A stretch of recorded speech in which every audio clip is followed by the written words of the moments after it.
A gas ban is the simplest and most effective way for the City of Eugene to meet its climate recovery goals, and the City can and should pass one without delay. Welcome viewers to this third of 4 videos in a series on the topic of switching from natural gas to electricity in buildings in Eugene, Oregon. This video will focus on regulating natural gas. I'm Betsy Hitz, a volunteer with 350 Eugene, and I have with me today Danny Noonan. So Danny, let's start off with, who are you in this context of regulating natural gas? Thanks, Betsy. Well, I am a climate and energy strategist at an organization called Breach Collective, which was founded and is based right here in Eugene, Oregon. And our mission is to partner with communities on the front lines of the climate crisis. And as part of that work, we are a member of the Fossil Free Eugene Coalition. So we're dealing with Eugene now. Can you tell us about climate policy in the city of Eugene? What's been going on? The City of Eugene, interestingly enough, was a bit of a trailblazer in setting really ambitious greenhouse gas reduction targets for itself. So back in 2014, it passed a climate recovery ordinance, which it subsequently updated in 2016. And that ordinance set a community-wide target of halving Eugene's emissions by the year 2030. Now, of course, he set a target, but then the question is, how do you achieve that target? And that's been a question that the City of Eugene's been grappling with for a number of years now. And there continues to be quite a significant gap between the policies that the City of Eugene has in place and this 50% by 2030 goal. And so back in 2019, the City of Eugene released a document that listed a number of potential additional regulatory strategies to reducing its emissions and bridging that gap. This is known as the Climate Action Plan 2.0. And one of the options listed in there was to regulate the gas utility in the city, which is Northwest Natural. So I know that a lot of the discussion has been on the franchise agreement. It's really been big in the news and big in the movement. Can you explain actually what a franchise agreement is and why we're so focused on that? Mm-hmm. Yeah, so sort of in its simplest terms, a franchise agreement is a contract between the city, in this case Eugene, and a gas utility, in this case Northwest Natural. And that agreement allows the utility to use public rights of way and public land to undertake its operations. The kind of things you see in the street, like Northwest Natural doing maintenance and hookups to buildings, those kinds of activities, in exchange for a fee on the city's on the utilities revenue within the city. And I know that negotiations have been going on for, it seems like a long time, at least 2 years. Can you tell us where we are right now with those negotiations? Yeah, and I think it's also worth explaining what the strategy was that the city was looking at with focusing on the franchise agreement as an option for reducing gas emissions.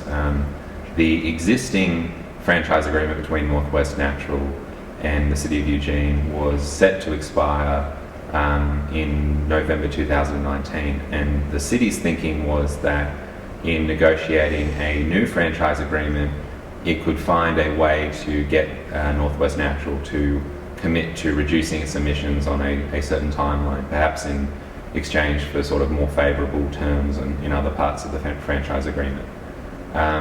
What's actually happened is Northwest Natural's very steadfastly opposed any kind of emissions reductions component being included in the franchise agreement, and the previous agreement was extended several times by the city while these negotiations were ongoing, but things actually hit a bit of an impasse in May of this year, and the city decided to walk away from those negotiations, at least for a moment, and let the current franchise agreement expire. So there actually is no franchise agreement currently in the city of Eugene. And so what does that mean? I mean, there's no agreement. Can they go out there and just keep laying pipes and making new hookups? The lack of a new franchise agreement means very little in terms of the sort of day-to-day operations of Northwest Natural. It doesn't mean that it has to cease operations or that it's operating unlawfully, and it also doesn't mean that the city isn't continuing to receive revenue. What happens in this circumstance is there's a provision of the Eugene City Code which allows or which governs gas utilities that are operating without a franchise agreement, and it essentially just takes a fee from them in the same way that the franchise agreement did. So very little has changed, and I think perhaps this may sort of underline or emphasize the how optimistic the city of Eugene was being in thinking that it could get a gas utility to voluntarily agree to reduce its emissions. I mean, the delivery and use of methane gas is such a core part of Northwest Natural's business model that it's very hard to believe that they would sort of commit to reducing its emissions without, a sort of clear technological pathway to do so. Right, that's completely understandable. A business doesn't want to go under, but so I've been hearing that just focusing all the attention on a franchise agreement is not the only way to get towards a switch off of natural gas. Are there other ways to do that? Yeah, so I think the simplest and most effective way for the city of Eugene to get a hold on its increasing gas emissions is by passing a ordinance banning new gas infrastructure in the city, and particularly gas hookups to new buildings.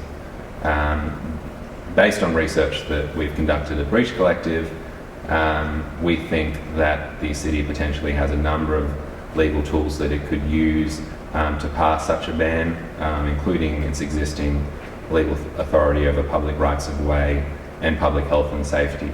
And while this would be a first in the state of Oregon, the city of Eugene would be following the lead of over 50 cities and counties throughout the country who've passed similar gas bans in recent years, several of which have withstood legal challenges in court from industry. So we think that the city would be sitting on pretty firm legal ground if it were to pass such a ban. So are there any other points you want to make about the importance of switching off natural gas and the way that municipalities can do that in an equitable fashion? Mm-hmm, definitely. So there's a few key points to note about the passage of a gas ban. The first is that it wouldn't happen overnight, and it wouldn't affect most of the city overnight. Really, we're only talking about new gas infrastructure here, new gas bans. Of course, over the coming decade and several decades, we'll need to transition off of gas completely decarbonise and electrify our buildings, but this is sort of the first step towards that. It's not going to be a sudden and dramatic change for most people within the city of Eugene. I think the other thing to note is that it is a first step, and there needs to be sort of complementary regulatory strategies to ensure that once people do start to get affected by these policies, and once that transition does start to occur, that the communities with and individuals with the least sort of financial ability to make that transition don't get left behind. One of the things that happens when communities start to move off gas is that the rate base, the number of gas consumers in the city begins to dwindle, and that means that fees tend to increase on that rate base. So the city of Eugene will need to think about this in a holistic way and come up with a number of sort of equitable and just transition-based approaches to ensuring that we have what some have called equitable electrification, rather than sort of